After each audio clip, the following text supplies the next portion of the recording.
If you need any Xbox or PlayStation codes or anything gaming related, check the referral links down in the description. They'll take you to g2a.com. They already have a discount on most of their goods already, and with the code CHES at checkout, you can get yourself an extra 3% off as well. Hey guys, how's it going? Ches back again and welcome to match day 1 of the FIFA 15 online career mode. It's Chesnoy Gaming versus CaniSports. He's of course playing as Sampdoria and I'm at Crystal Palace. If you missed the introduction video to the series, then check the channel page for it. I'll leave a link in the bottom left hand side of your screen so that you know the rules, the rundown, who's in it as you can see on screen, and how things are going to be run. But we all effectively selected a 3.5 star team. I selected Palace. Chani selected Sampdoria. I was at home for this particular game, so hopefully we can get a decent game in front of our home crowd. And as you can see, my front four of Jason Punch and Wilfred Zaha, Yannick Bolasie and Dwight Gale should be decent enough to cause him some problems. And obviously I've got to have my man Kwesi on the bench as well with Fraser Campbell. Also a little bit of pace in there for me. Unfortunately, it didn't show the team sheets at the start of the friendly or the start of the game as we went into the game. It says friendly at the start, but it's anything but. This is a competitive fixture, and he has got Luis Muriel in his side as well as Sammy Leto up top. They are obviously two of Chani's best players at this particular stage, although of course if he wins here or gets a draw, he will be able to improve one of the players in his side, as I will if I'm able to win or draw. So we'll have to wait and see what happens. We're obviously, as you can see, continuing to be on top in the opening stages. Lovely feat by Zaha, stands it up, punching, weirdly takes that shot, lets it drop. I was hoping he was going to take it early, then it almost rebounded into the back of the net off the defenders. But we're continuing to have another chance here. As you can see, Jason Punson plays it across to Dwight Gale. Lovely turn inside, great block by Silvestre though. But Dwight's able to put some pressure on the defender, but it doesn't quite work. Sammy Leto is away, beats the first defender with a nice turn, and then I overcommit with the central defender there and let Sammy Leto in behind. I haven't got the pace of my defence to cover it, and after dominating the opening half an hour or so, Chani takes a 1-0 lead with a really emphatic finish from Sammy Leto there, powering it in off the bar. And that kind of put me on the back foot, and I was a bit unsettled for the next few minutes. He was going to try and get himself a second here if he possibly could. Aubameyang trying the shot from distance, and my heart was in my mouth as that dipped over the top of the bar, and I was so close to going into the back of the net in that top corner, similar to Tom Ince earlier on this weekend. Brilliant strike from Aubameyang, and so it was just a few inches away from giving Chani a 2-0 lead, and that really would have been a question of game over. But we're still at 1-0 and we're still in the first half. Question is, can we get ourselves an equaliser before we have to go in at the break? And we have the chance to do so from the penalty spot. But controversy here, as the man was tugged down, Wilfred Zaha, as he broke into the box. The first contact, as you can see, as the white line's on the floor just there, you can see the box coming up. The first contact is outside the area. It's not until he's inside the box that Zaha goes down. So can Dwight Gale bring us back level?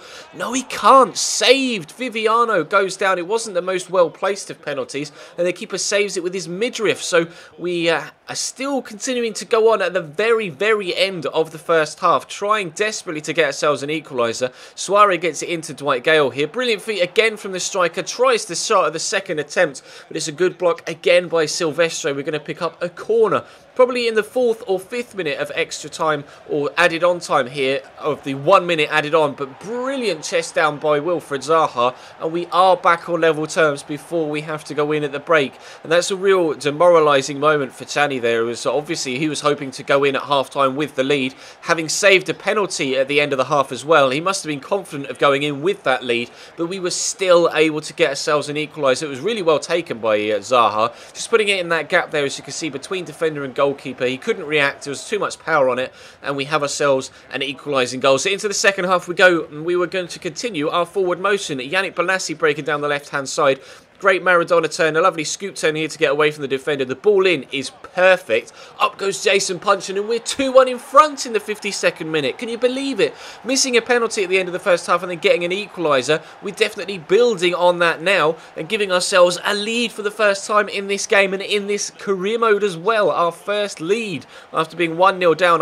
My OCD was kind of disappointed at the fact that the first goal for me in this career mode was a conceded one and not a scored.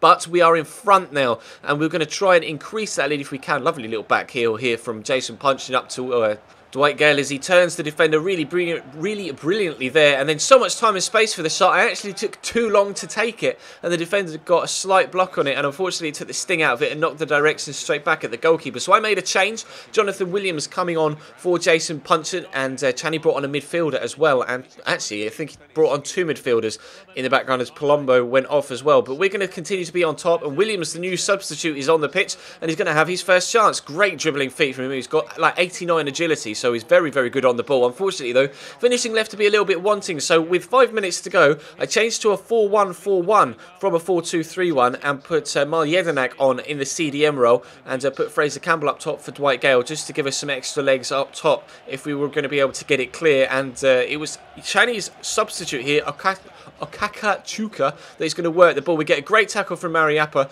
a brilliant second tackle from Mariappa, but the referee points for a free kick. I couldn't believe my luck. Right at the very end of the game, we scored a goal at the extreme end of the first half. Can Channy steal a point with a free kick? Yes, he can. A gorgeous free kick from Luis Muriel. Absolute brilliant stuff, and a real dramatic end to, quite frankly, a really dramatic opening game in this series. 2-2 is how the game is going to finish. I was fuming that the referee had given that that free kick in the first place, but I guess it is kind of equaling it out for the penalty that was technically outside the box. The fact that we didn't score it was my fault, not the referee's. But as you can see, it was a really even game from the stats.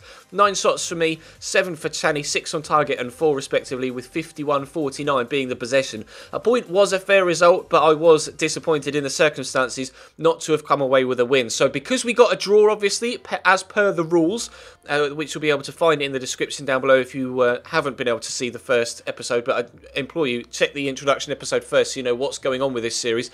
I'm allowed to upgrade one of my players by +2.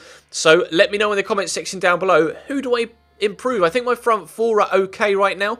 I think I'd like either a defensive midfielder or a defender of some description, whether that be a right back, a centre back, a left back, or a CDM. I'm happy with Speroni, I'm happy with my front four. We can only improve by 2, so obviously bearing in mind the improvements or the current rating of the player in that position, you'll have to let me know what player and what their rating is in the comment section down below, so I can accurately pick the right player for this side. But next up, we're against Full Metal Zoe away from home. That'll be coming to you during the week, so hit that subscribe button if you haven't already. Drop a like on the video if you enjoyed. Hopefully we can get a result. Let me know all your suggestions for transfers in the description, in the comment section down below, and I'll see you next time.